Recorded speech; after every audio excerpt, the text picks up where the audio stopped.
From Fairfax City and part of Fairfax, Delegate David Bolva. We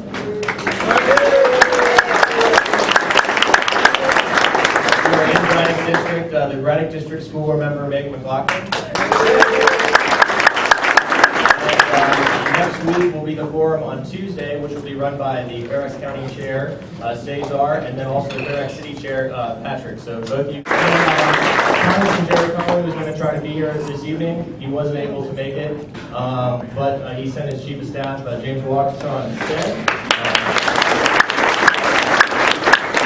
And last but not least, my own state senator, George Barker, from the area. Thank you all for coming. I'm sure this will be a lively, interesting forum, and I'm going to turn it over to our moderator, George Barker.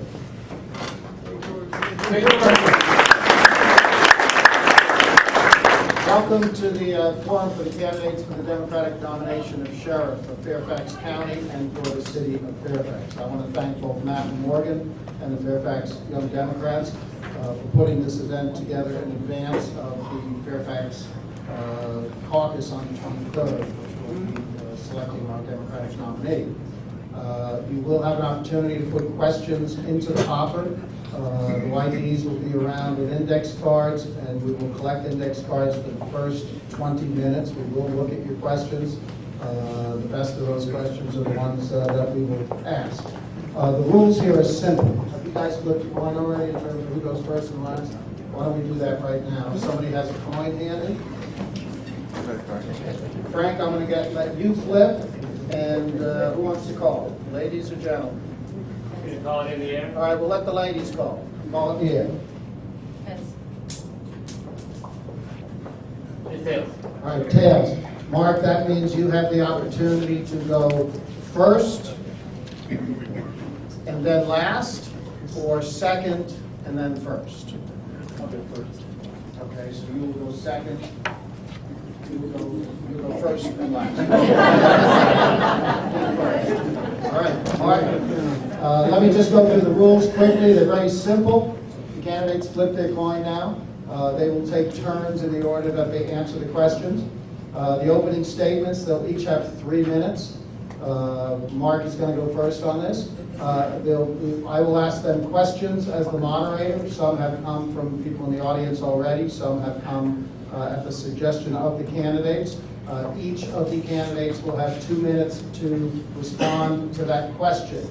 If I believe that they have not adequately responded or they have more to say, if one of the candidates has ants in their pants and feels that they have to respond to the other, I will make the determination. I will give each of the candidates another minute to respond in the same order that they responded to the questions.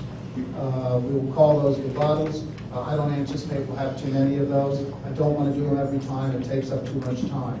Finally, they'll each have 2 minutes for closing statements. And again, I want to make sure I have it right in my mind. Closing statements, Stacey will go first and Mark will go last. So I would ask the audience to refrain from applause or comments until the end of the closing statements. I would also ask that there be no sign waving from the audience, and signs block the view of others who want to watch this debate. Let me say personally, I think we are blessed with 2 quality candidates here, both of whom have long careers in the Sheriff's Department, and I will dare say that I am pretty confident that come November election day, one of them will be our next sheriff.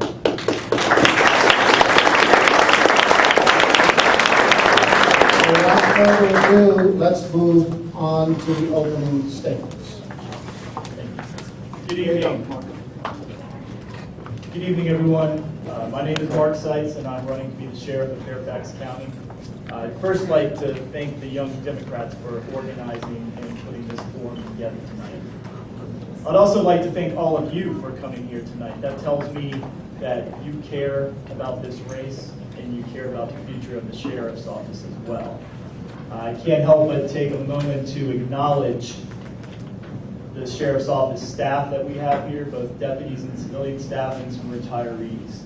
I know that you care about this race and that you care about the future of the Sheriff's Office. That's why you're here, and frankly, that's why I'm here tonight as well. I'm very happy to have this opportunity tonight to participate in this forum.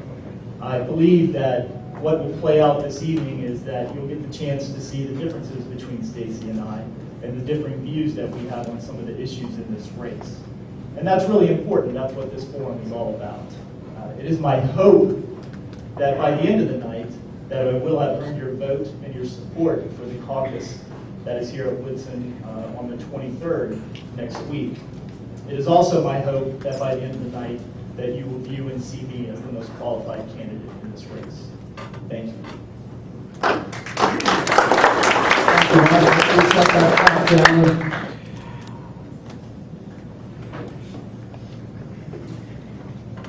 Here you go, Stacey. Good evening, everyone, and thank you for taking the opportunity tonight to come to this forum. And I want to say a special thank you to the Young Democrats for their enthusiasm in putting this together. My name is Stacey Kincaid. I am a lifelong Democrat who is seeking the Democratic nomination for sheriff. I have 26 years of experience with the Sheriff's Office and have served in a variety of positions.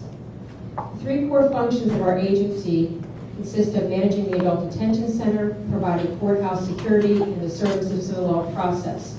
And while we do these core functions well, I believe that we can always do better.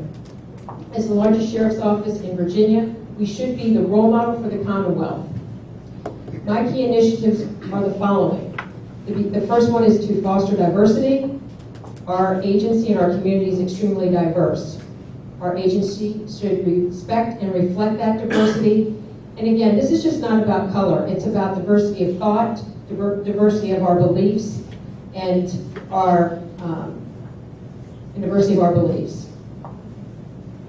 I want to ensure diversity within our agency from top to bottom, as well as with sworn personnel and civilian staff.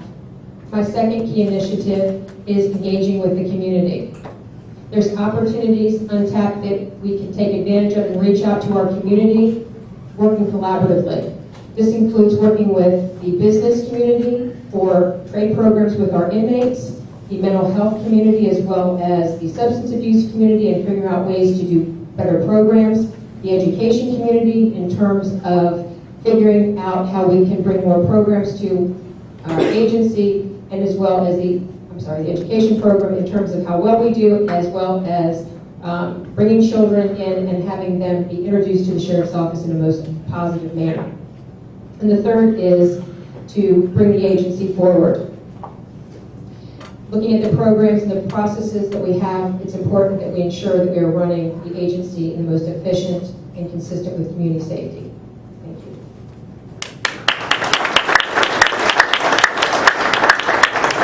Okay, now we're going to go to the questions.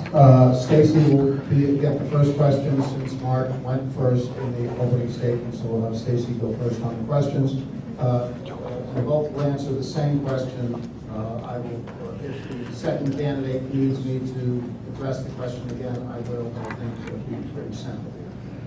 To both the candidates, tell us a bit about your vision for the Sheriff's Office and the role of the Sheriff, and what policies and changes you would consider implementing if you are elected Sheriff.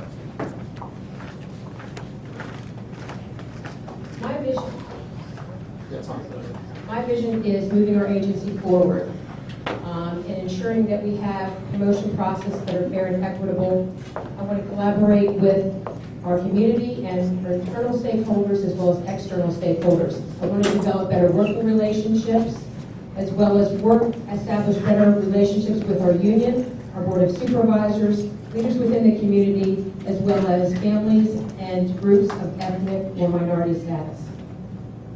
How I'm planning on doing that is through community outreach and meeting with folks within the community, not just the leaders in the community, but also the diversity that we have and we need to respect and reflect, as I previously mentioned. I also want to ensure that our promotion process is fair and equitable and establish criteria where our staff knows what's expected of them and how they can attain that level.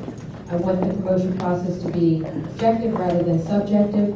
And in terms of with our external stakeholders, through working with the business communities I previously mentioned, as well as the mental health community and the substance community, the the mental health community as well as the substance abuse community in order to establish programs and provide for better services and working in a collaborative manner. Thank you.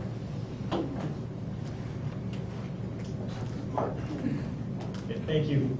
The role as the sheriff's office, that's already been said, is to perform 3 functions, and the state requires us to do this. And that's to run a safe and secure detention center, to provide courtroom and courthouse security, and to serve civil process.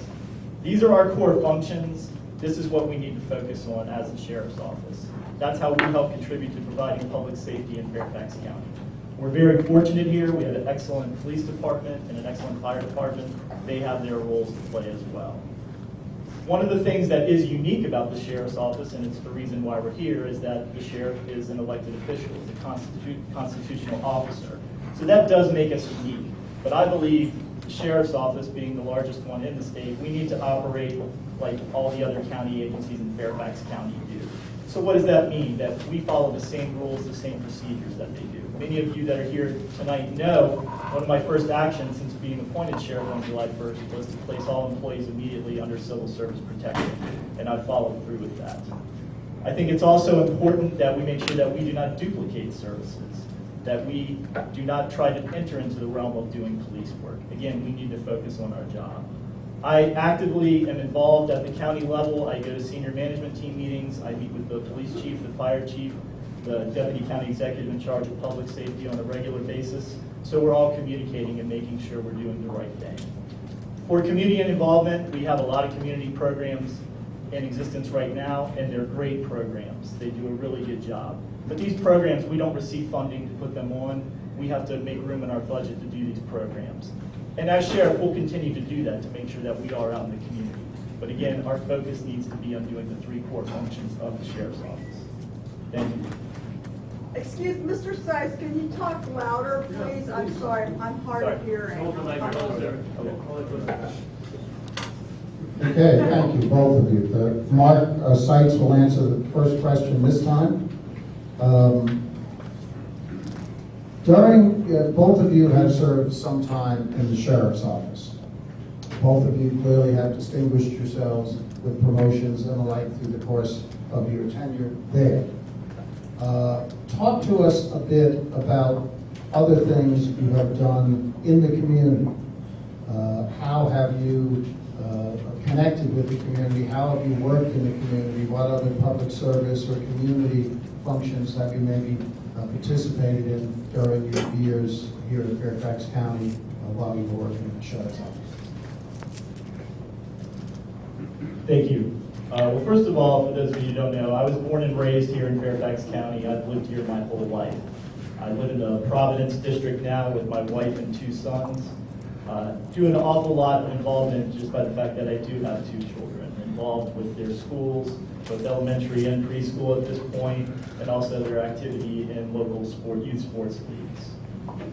Many of you also know that for the past 5 years, just ending this past June, I served as a member of the Fairfax Falls Church Community Services Board.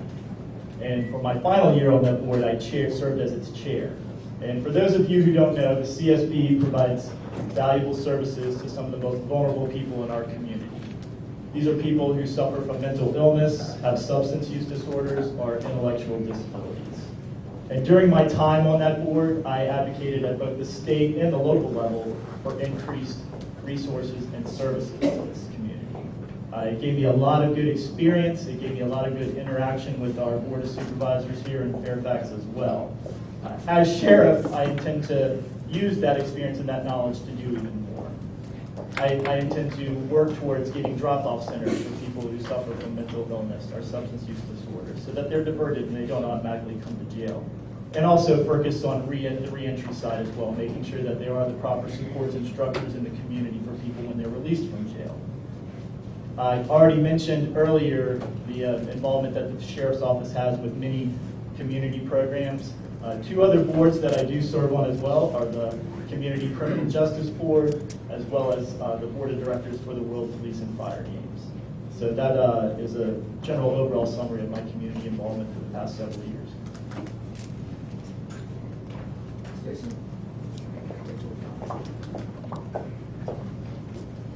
Throughout my career with the Sheriff's Office, I have been involved with the community. I've expanded our Shop with the Sheriff program by working with businesses to provide additional services to help those children that are homeless have supplies and clothing they need for the beginning of the school year. In addition, I started a volunteer program which teaches people how not to be a victim. I have had volunteers within the agency on their off time work to bring the education to local agencies as well as to the public sector with different groups. I expanded the Child Safety Seat program, which we now have a Child Safety Seat Saturday, which allows us to have more opportunity for families to come and get child safety seats installed. In addition, I've responded to requests from numerous schools to come and to discuss what it is our agency does. I've attended job fairs. I've also, as a member of the governing board to partner in the governing board of partnering and to prevent and end homelessness, I've had the opportunity to work with the homeless population, and I think it's imperative that we find ways in which we can find permanent shelter. It's very unfortunate that we have homeless people actually living in our jail lobby. In addition, I've been participating in the Leadership Fairfax program. I have been recognized for my team leadership with the Susan G. Komen Global Race for the Cure by the Board of Supervisors. I've also been recognized by the Sisters Network of Richmond for my support of breast cancer research in African American women.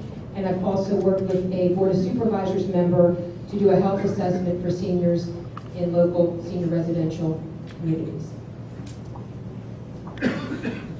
Just a point of personal privilege, rarely have I ever moderated a debate where both the candidates did not use up all their time in the opening statements.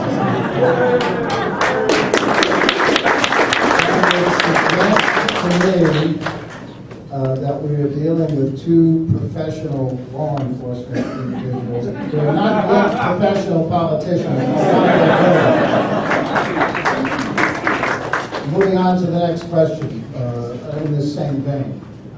Both of you are first-time candidates, and you've chosen to seek the Democratic Party nomination for the November election. Talk a little bit for us about your involvement in the Democratic Party, but just as importantly, your support for democratic principles. Mark, I believe you're first this time. Thank you. First and foremost, just to share with everybody, I was raised a Democrat. My parents, both Democrats. One of the memories I have being a child growing up through the 80s was basically every night my parents watching the evening news and hearing my mom say every night, the rich get richer and the poor get poorer. That was a routine saying in my house throughout the 80s. Going back to 2007, I worked on Jerry Conley's campaign and helping putting up signs. I've also put up signs for Sharon Mullin in the past. I worked extensively in 2011 on Sheriff Barry's campaign, was very active in that and worked the polls all day in that election. And then last year in 2012, I worked the polls at Fairhill Elementary, where my oldest son goes to school, for President Obama.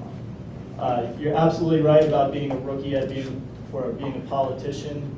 For me, it wasn't until last spring when I consciously made the decision that I would run for sheriff when the opportunity was there. It's one thing to say that and to commit to that, but when it actually happens, I can tell you there's really no way to prepare for it.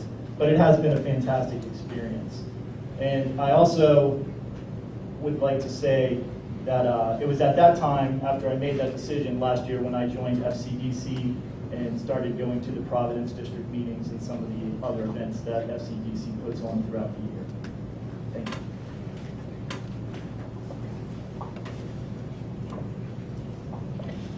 I am a lifelong Democrat who has voted and supported lots of Democrats. Throughout my career within the agency, the idea of politicking is not acceptable, so anything I was to do in terms of politics was to be done outside and discreetly. I have supported many candidates in various ways by donating money, small amounts, as well as driving candidates in parades, going to fundraisers, bringing food, helping out, putting campaign signs up, certainly with Congressman Connolly and our former sheriff, Sheriff Stanberry. I worked very hard in terms of helping them out, again, with donations and putting up signs and working at the polls. Of course, I'm looking forward to campaigning with Harry McCullough, Ralph Northam, and Mark Herring. Their election is as important to me as it is to the future of Fairfax and to all of Virginia.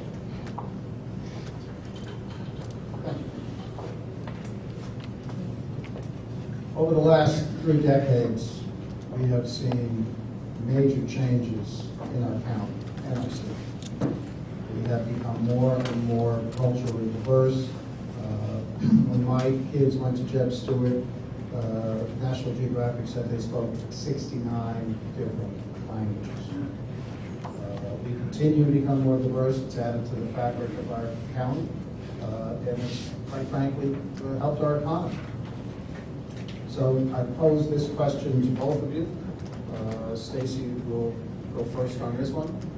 As the demographics in Fairfax County continue to change, what can you do as sheriff to ensure that the office of the sheriff is prepared to meet the ever-changing needs of our culturally diverse population?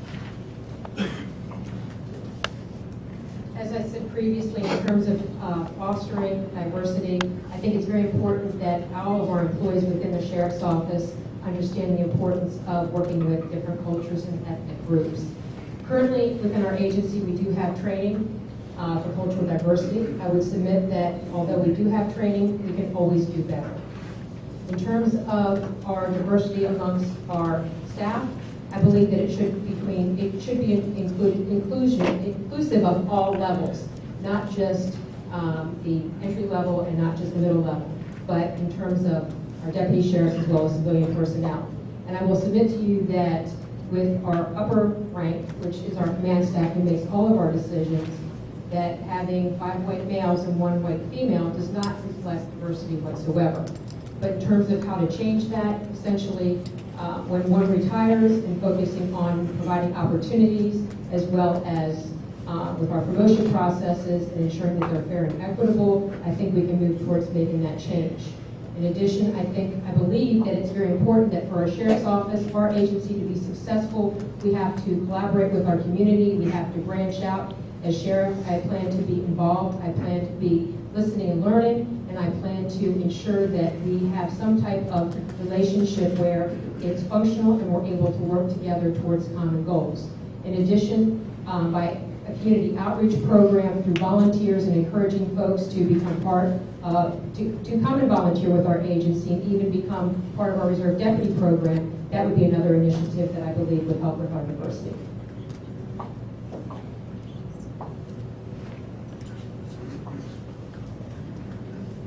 Diversity is very important, not just in the sheriff's office and law enforcement in general. Many of you probably know if you go back 20, 25 years, law enforcement, public safety, it was almost exclusively white male at that time. I'm very proud to say that we've done very well in the area of diversity. I think where it starts is with your staff. You should strive and work very hard to have an agency with staff that reflects the community that you serve. Where does that begin? I think that begins with the people that you assign to work in your applicant recruiting section. Historically, we have done a very good job in the sheriff's office of making sure that we do not have an applicant section that is all white males and making it diverse. And that shows. I've done a great deal of research and looking into our agency, just because this has been one of the issues that has come up during this race, and I have some very good numbers that I would like to share with you tonight. For example, right now today, the sheriff's office, which is nearly 600 professional men and women, 43% of the agency is non-white male. When you compare that to our other law enforcement partners here in Fairfax County, the Fairfax County Police Department, 28% of their force is non-white male. So I think we're doing very well there. And again, this is not just about hiring people. This is about bringing them on board, training them, retaining them, and then getting them promoted and moving through the ranks.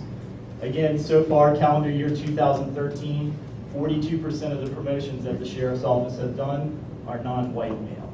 So again, I think we're doing very well in this area. It not only helps us serve the community, it also helps us in our primary function of working in the ADC with more than 1,200 inmates who also are diverse and reflect the community. We're going to have 1 minute of rebuttal on both sides. Okay, this is not essentially a rebuttal, but what I wanted to add to my question was diversity is is not just about one's skin color. Again, it's about diversity of thought, diversity of values and beliefs, and I think that through additional cultural diversity training, even having an in-person training session, we'd be able to work together towards creating an environment that values fairness, inclusion, and equal opportunities.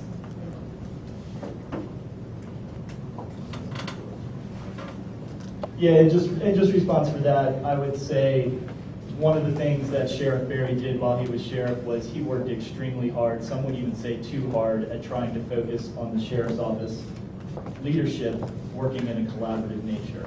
But he did work with not only command level, this is frontline supervisor level, and staff, by making sure he met with them monthly on a regular basis to have open discussions with them and hear their thoughts and opinions. So that has been a part of our history for the past several years. I do plan on making some changes to that because I do think that I, as sheriff, need to step up and make decisions when decisions need to be made, but that has been historically a big part of the sheriff's office here in Fairfax. Thank you. We'll stay on the same subject a little bit. Mark will answer this first this time. How does the sheriff's office and the sheriff's department currently handle undocumented foreign nationals who are detained? And would you implement any changes? Okay, the sheriff's office is involved in a program which is called Secure Communities with ICE. Now, what Secure Communities does is when someone is arrested and they are brought into jail and they are fingerprinted, before this program, their fingerprints would just be sent to the state and to the FBI. With Secure Communities, those fingerprints are also routed to ICE so that they can do a background check and see if it's a person that they're interested in and is an illegal immigrant. If it is someone that they are interested in, what they do is they contact our agency, they can do a video interview with them, get more information, and if it's somebody that they are still interested in, they place a detain or hold on that inmate. At that point, the inmate is still ours. They're going to serve their time until they're tried, serve the time if they're convicted.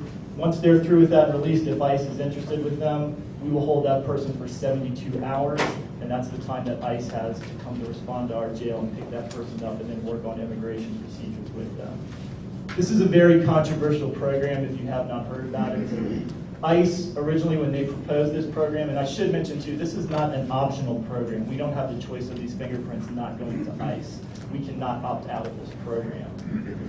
But when it was originally put out there, ICE said it was going to be used to only focus on illegal immigrants that are violent offenders, that have committed serious crimes. And those are the people that they were going to target with this program for deportation. I can tell you that is not what has happened.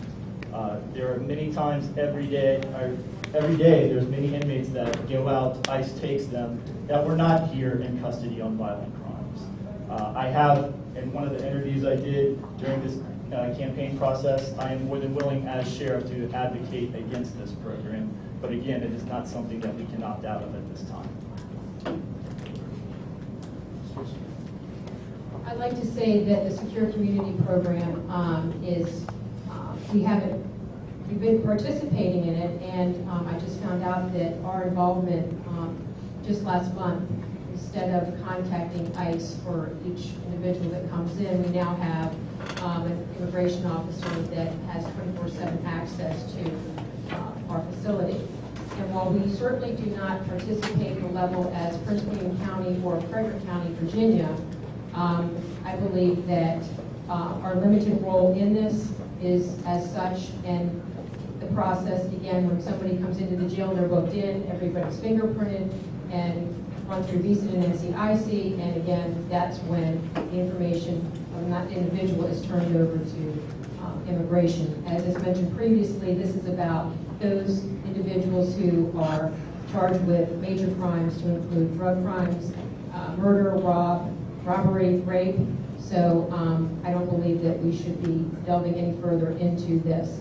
I do know that the standard, the reason why it was set up would be to ensure that these folks have the opportunity to be treated fair and impartial, and that they're not just sitting in our jail for extended periods of time. And again, this is a cost savings to the community, and it's a benefit to, it's a win-win situation, as Sheriff Berry mentioned previously in 2009. So, thank you. This will go to Stacey first. Very simple question. What will be your first action in the new sheriff's administration if you're elected Fairfax Sheriff? My first action would be to sign the civil service agreement. This is something that is extremely important to our employees, and it lets our employees know that that we will not tolerate political intervention or inappropriate behavior. It also lets our folks know that they will not be fired for any unjust reason. That would be my first official duty if elected to sheriff.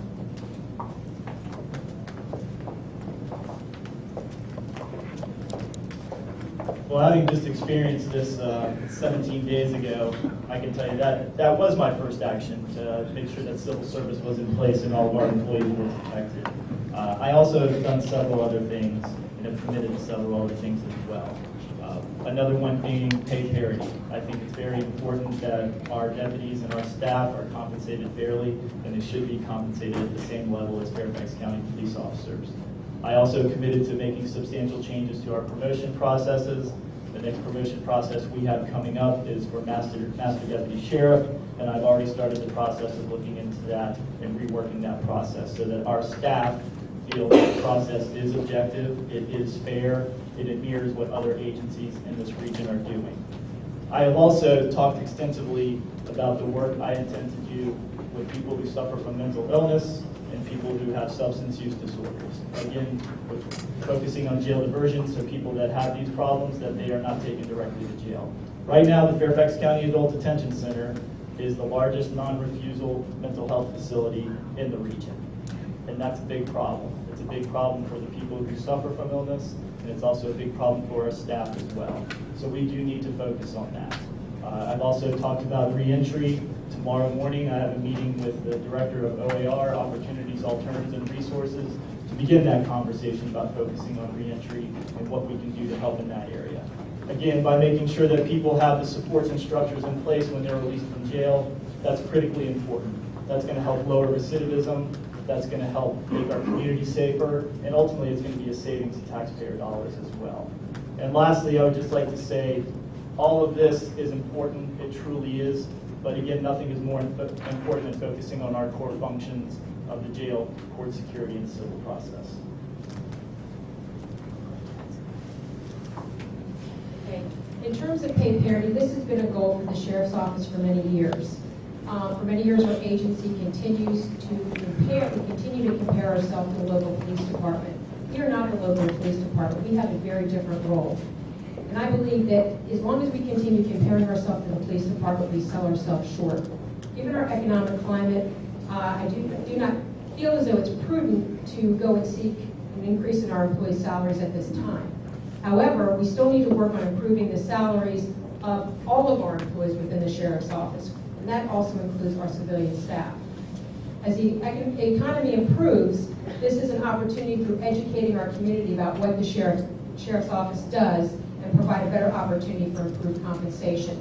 And finally, I think it's important that people learn enough about our agency and see the value and the contributions that we bring to the community at large. Yes, on the matter of pay parity, the focus with this, again, is making sure that our staff are compensated fairly.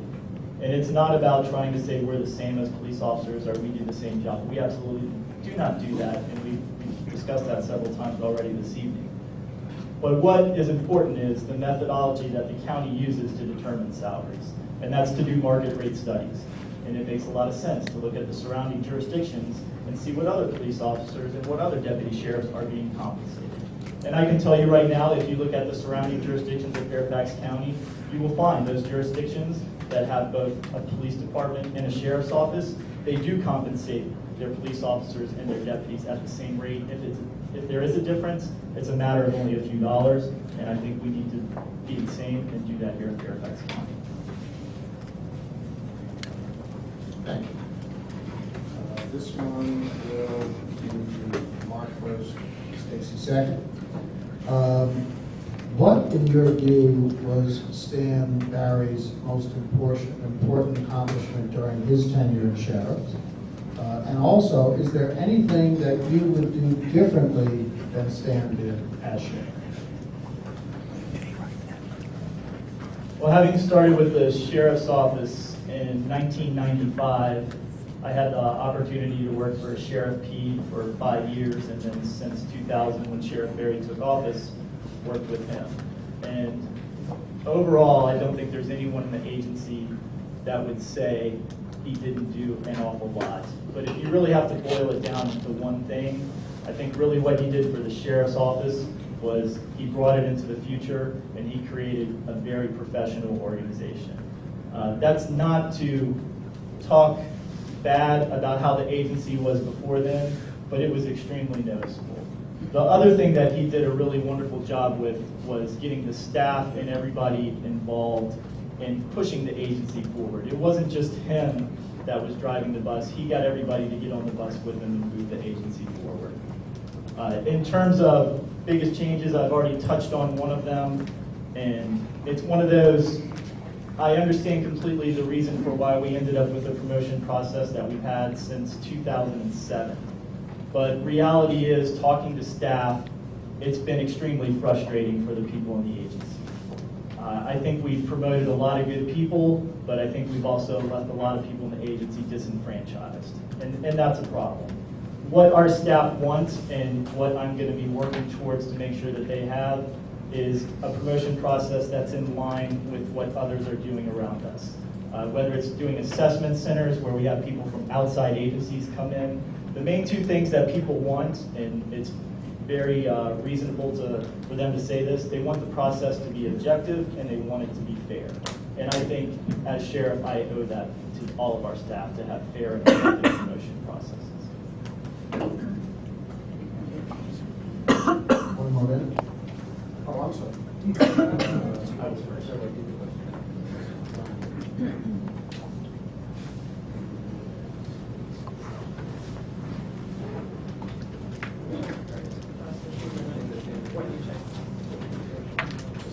Cheers.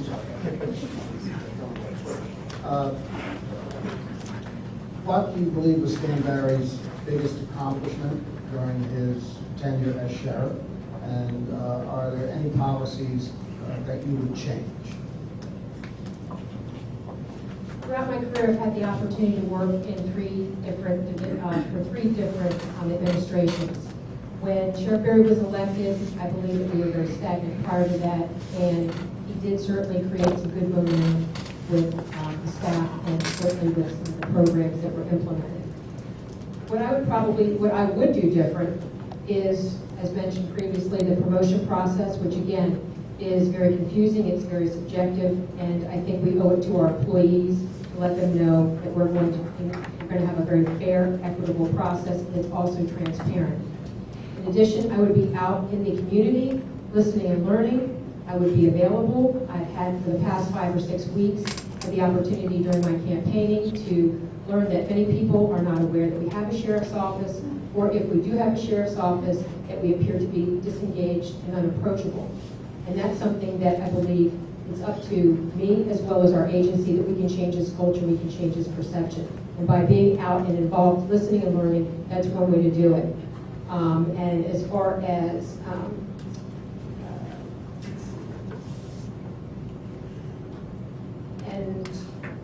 holding myself accountable, again, I believe that as a sheriff, I'm the one who is accountable to the citizens of Fairfax County as well as my staff. It's not a decision by committee, it's a decision that I make myself, and I plan on being there, being out there, and being held to the high standard that is expected from our group of citizens and our staff. Let's get to money. Do you feel the budget provided by the Board of Supervisors is sufficient? What challenges do you see in the budget and budget process? And how will you work with the Board of Supervisors to ensure your budgetary needs are met? I do not believe that our budget is sufficient, and it hasn't been for many years. And again, there's many different reasons why. And I understand that with the economic climate right now, it's certainly not fiscally responsible to go in that direction and expect that we're going to receive any kind of raise. The other challenges are, again, I believe that people don't really know what the Sheriff's Office does and what we contribute. It's imperative that we not only work with the Board of Supervisors, but with community leaders, as well as other individuals within the community, and let them know what it is we do and why we deserve more fair compensation. In addition,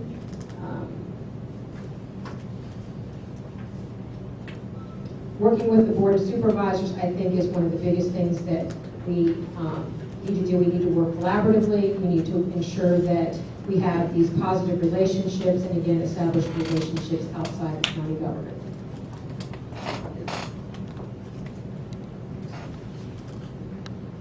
Having served as the supervisor of our budget section for some time period, I have pretty good understanding of the agency's budget and the county budget as well. And the first answer to your question is, I would say, I would have to stand here and say, yes, our budget is sufficient. Sure, everybody would like to have more money, but we have to look and understand the times that we are in. For those of you who don't know, we have an annual budget of just over $63 million in the Sheriff's Office.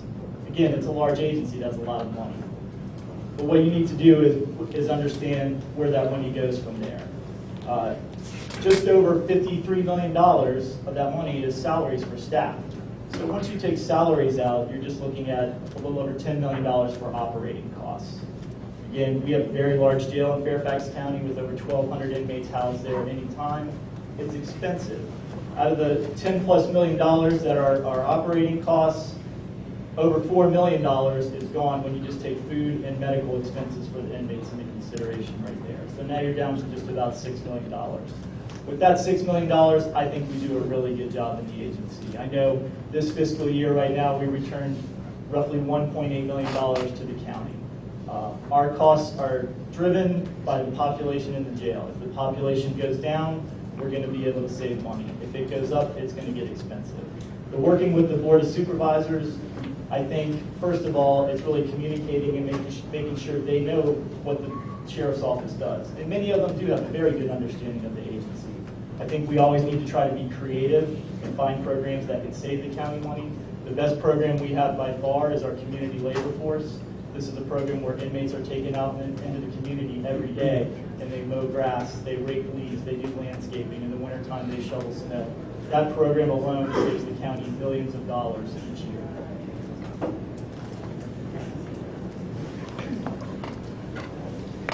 In terms of the budget that we currently have, we operate on a very good budget.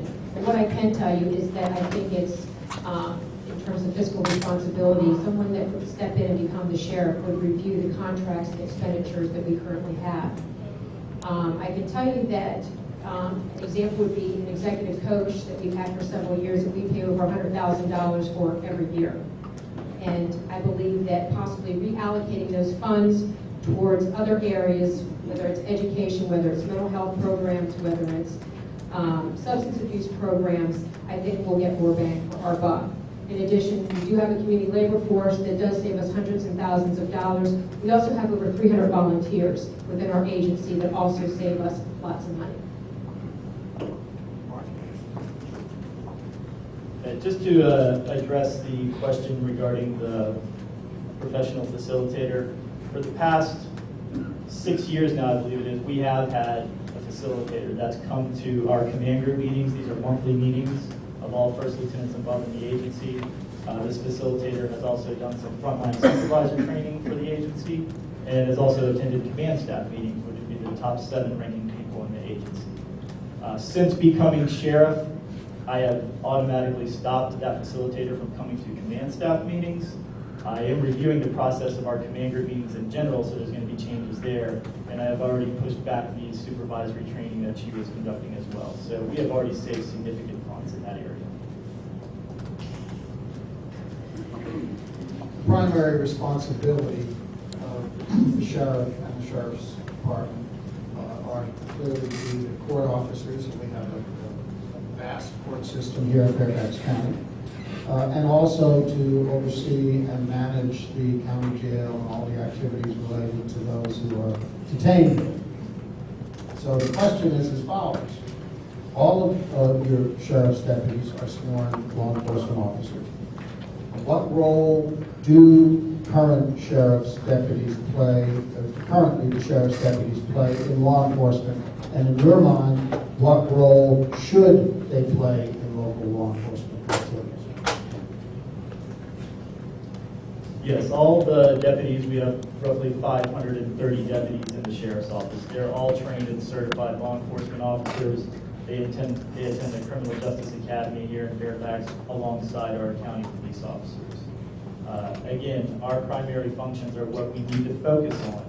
We need to make sure that we're running a safe and secure detention center. We saw several months ago what happened in Baltimore City when a detention center isn't run well. We don't want that here in Fairfax County. We run an excellent detention center, and we need to keep doing that. Court security and civil process. That's our focus. I am not interested in our deputies getting in the business of going out and doing traffic stops on a routine basis. We already have an excellent police department that does that work. I don't think our citizens in Fairfax County want to pay for the duplication of services. Now, what is important and what we do very well is that we work with them. Whenever the police department needs assistance, we are always there to help them out. Some examples are when we have some of these violent storms come in and we get flooding in the Huntington area. We are always more than willing to send our CLF crews out to help remove trees that are blocking roadways, or to send deputies out to help direct traffic. That's important that we step up and do that work, and that's valuable to the community. There are a few positions that we have established. I've actually worked one of them myself during my career. We have a deputy that is currently assigned to the Fairfax County Police Street Crimes Unit, and we have 2 deputies that are assigned to the fugitive section. These are tremendous opportunities for our staff, and I think it's important to have opportunities, but they also have the ability to bring the knowledge and experiences that they learn there back to the sheriff's office. With the street crimes unit, it's a tactical unit, so they are always coming back and they provide the training to our emergency response team with the sheriff's office. With the fugitive unit, just by the nature of what we do, it's always excellent to have deputies available, so if someone were to escape from custody, we can start that process of making sure we bring them back.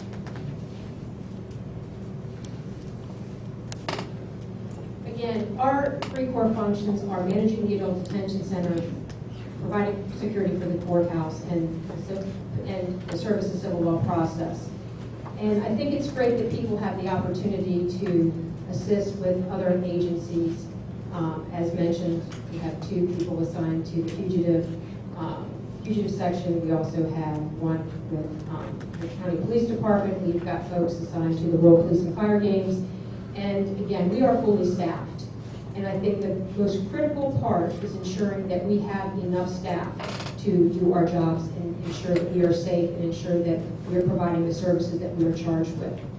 And again, I am all about opportunities, but opportunities for everyone, not just for a select few.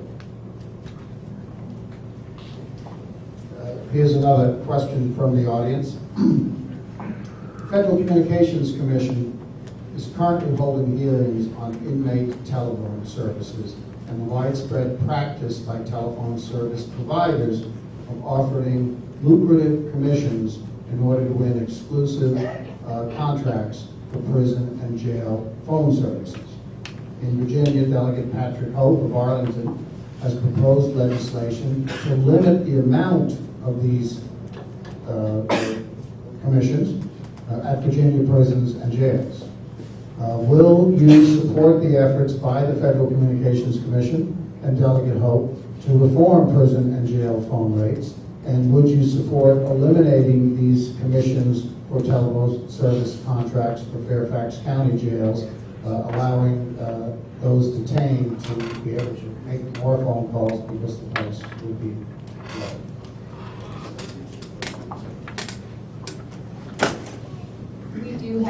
substantial amount of funds in our inmate phone account.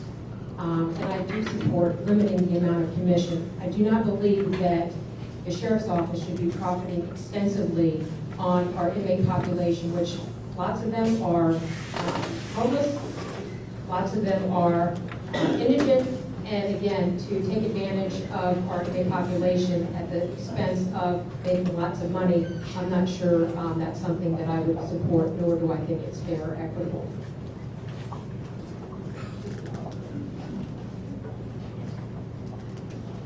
Yes, we do receive considerable funds in the sheriff's office for the telephone fees that are charged in the company that runs our telephone system.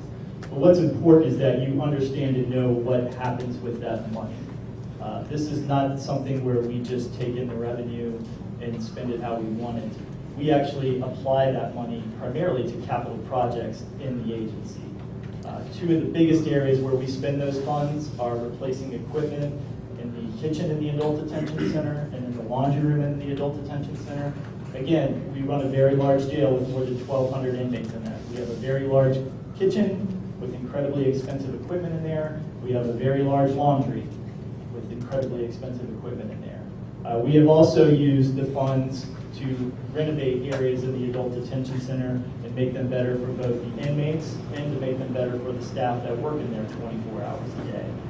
It helps us keep the facility up to date. The oldest parts of our facility are old, and there is no excuse for not having a clean and professional-looking jail at all times, and that's how we invest those funds. In terms of reform, I think reform is needed. I don't see a problem with that. If we're going to start talking about elimination of those fees, I wouldn't be opposed to it, but then that opens the question of where are we going to get the money to pay for those capital improvements that we do on an annual basis in the jail.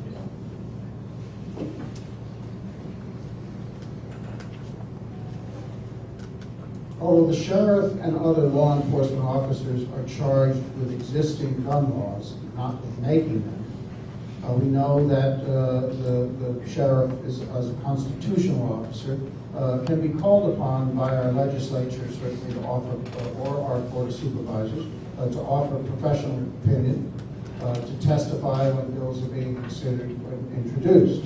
For example, not too long ago, Senator Warner went on a listening tour of various sheriff's departments throughout the Commonwealth. That said, the question is, what opinion would you offer to our elected leaders, if asked, on the president's proposal to expand background checks, enact an assault weapons ban, and ban high-capacity magazines? Mark, I believe you're first on this. Real quick, answering this question, a practice that has gone on for several years in the sheriff's office, and it's not even a secret. You can go on our webpage and you can start accessing some of the forms. But a change that I made July 1st when I was appointed sheriff. This practice is, historically the sheriff's office has taken on the role of processing applications and doing the background checks for people who want to get clearance on ATF Class 3 and Class 4 forms.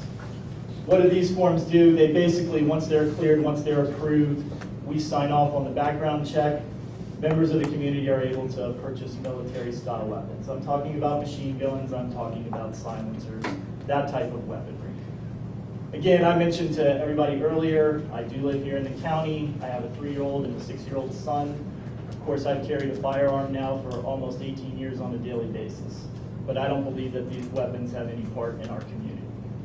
One of the first actions I took July 1st was to notify the section in the agency that did these background checks to no longer do them, stop processing them. I can't stop the law, I can't change that, but I can make sure that I don't sign off on these. I've already initiated conversations with Acting Chief of Police Ed Rossler to try to transfer that work over to them. So that gives you a good idea of how I feel about this issue. I do not own an assault weapon. I do not own any high-capacity magazines for an assault weapon. I'm not a part of that. Again, I understand the need that people feel to have firearms. I've carried a firearm for almost 18 years, but it stops there. I do not need to have a machine gun or an assault rifle. That's not who I am.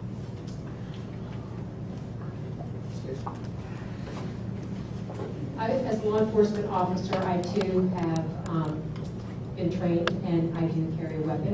I fully support expanding background checks. There is a major breakdown, and that is unfortunate, but with our mental health community and with privacy laws, I'm not sure how to go forward with making that better, but as with the past mass shootings, there's always been somebody that has had severe mental health issues. And again, there's also folks that don't have mental health issues that are not about to go out and start mass shootings. I think that I understand that people want to own firearms in terms of submachine guns and assault weapons and such, and high-capacity magazines. I really don't support that, because if you want to own a gun to keep yourself safe, I'm not sure that you need an arsenal of weapons of that magnitude in order to do so. We've come to the point where we've covered a lot of ground. I apologize to those who put in questions that we did not get to. However, we promised everybody, including the candidates who are standing up here, not sitting like me, that we would attempt to limit this to 1 hour. I'm sure the candidates will stick around afterwards. If people have questions of them individually, I suspect they'll be happy to answer. So at this point, we are going to move into the closing statements. Each candidate will have 2 minutes, and we will start with Stacey. Okay. Again, I'd like to take the opportunity and thank everyone for taking their time and coming this evening and listening to what both myself and Mark have had to say. I am interested in gaining your support as well as your vote on July 23rd, which is next Tuesday at W.T. Woodson High School at 7:30. Again, my key initiatives are very important, and I think moving the agency forward is the biggest one. And that's done through fostering of diversity, through engagement with the community, and again, making practical decisions, reviewing processes and procedures, and ensuring that we are not only committed to running our agency in the most safe and efficient manner, but we are consistent with the safety of our community as well as our internal stakeholders as well. So I ask for your support, and again, thank you for taking your time out, and I look forward to answering any questions that anyone may have afterwards. Thank you.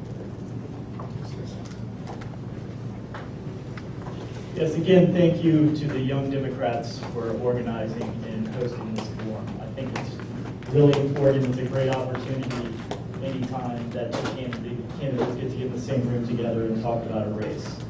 I will tell you from my standpoint, one of the most enjoyable and appreciative parts of this whole process over the past several weeks has been the opportunity to talk to so many different people about the sheriff's office. I've always had a great deal of pride in the agency, but I can tell you going through this, I'm even more proud of the agency that we have and the people that work there. You cannot underestimate the size and the capacity of the agency and the work that we do. It's extremely important, and if it's not done well, there are going to be problems.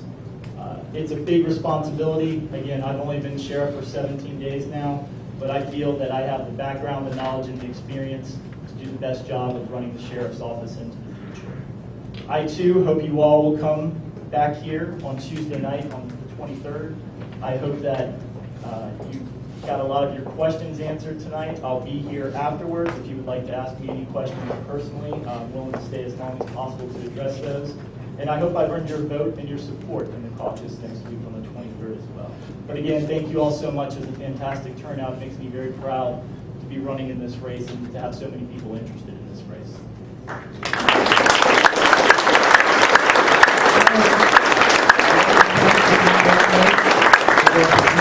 In this process, again, when you're not a professional politician and have been doing this for a long time, this can be very disarming in terms of having to speak out before a crowd and speak out with your opponent. I also want to commend both candidates. I think they both presented themselves professionally, and it was a very civil discussion. Greatly appreciated. We are all Democrats here. We are family. Everybody can't win. I think we're seeing a good race here, and the results will be determined next week. Two other things are going to happen. I'm going to have Cesar de Aguila, the chair of FCDC, come up here for a minute and explain the caucus process to you. But first, I just want to take a minute for a commercial for the YDs. The YDs, my job was easy. I just had to come here, sit down, ask the questions, and run the program. The YDs are the one who set this up, put it all together. Certainly Matt and Morgan as the co-chairs, but all of them who worked on this project, I commend them. They performed a public service for the party and for the county. Now, we are attempting to elect a young Virginia woman as the next president of the National Young Democrats. They've been around for 87 years. There has never been a Virginian as president in those 87 years, number one. Number two, there has never been an African American as president in this national organization in 87 years. They are running, she and her team from around the country who are running for the various offices. They have to run all over the country, from Tennessee to California to here, and then sometime this summer they'll have their convention in San Antonio. I am going to ask some of the YDs to pass the hat among you folks. You look pretty prosperous. And let's see if we can raise a few bucks to help the candidate for president. Her name is Atima Omara Alwara from Arlington. I've met her on a number of occasions. She's very impressive. To help her in her election process, but also make sure we can send these young people to San Antonio so they can make sure with their colleagues from around the country that she gets elected. So I would urge you to belly up to the bar, please. And now let me turn it over to Cesar for a minute so he can describe the process for you. And I'm going to let you guys sit down.